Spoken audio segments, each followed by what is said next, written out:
ಎಲ್ರಿಗೂ ನಮಸ್ಕಾರ. ನಾನು ನಿಮ್ಮ ಡಿ.ವಿ.ಜಿ. ವಾಯ್ಸ್ ಕಾರ್ಯಪ್ಪ.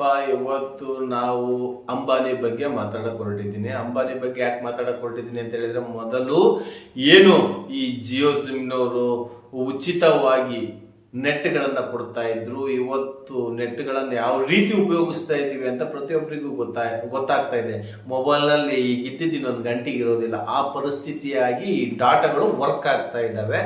ಹಾಗಾಗಿ ಸುಪ್ರೀಂ ಕೋರ್ಟ್ ಜನರಿಗೆ ಒಂದು ವಿಶೇಷವಾಗಿ ಏನು ಔಟ್ ಗೋಯಿಂಗ್ ಒಂದು ತಿಂಗಳದಿದೆ ರೀಚಾರ್ಜ್, ಅದು ಓಕೆ, ಆದರೆ ಇನ್ಕಮಿಂಗ್ ಅನ್ನ ಯಾಕೆ ಕಟ್ ಮಾಡ್ತಾ ಇದ್ದೀರಿ ಅಂತ ಸುಪ್ರೀಂ ಕೋರ್ಟ್ ಚಾಟಿ ಬೀಸಿದೆ ಅಂಬಾನಿಯವರಿಗೆ.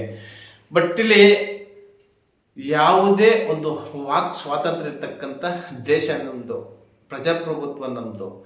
ಇಲ್ಲಿ ದುಡ್ಡು ಕೊಟ್ಟು ರೀಚಾರ್ಜ್ ಮಾಡಿಸಿದ್ದೀವಿ ಅಂತ ಹೇಳಿದಾಗ ಅದನ್ನ ಕಟ್ ಮಾಡುವಂತ ಅಧಿಕಾರ ಯಾರಿಗೂ ಇರೋದಿಲ್ಲ. ಔಟ್ ಗೋಯಿಂಗ್ ಕಟ್ ಮಾಡುವಂತ ಅಧಿಕಾರ ಇದ್ರೂ ಸಮೇತ ಇನ್ಕಮಿಂಗ್ ಅನ್ನ ಬಂದ್ ಮಾಡುವಂತ ಅಧಿಕಾರ ನಿಮಗಿಲ್ಲ ಅಂತ ಸುಪ್ರೀಂ ಕೋರ್ಟ್ ಆದೇಶ ಮಾಡಿದೆ. ನಮಸ್ಕಾರ.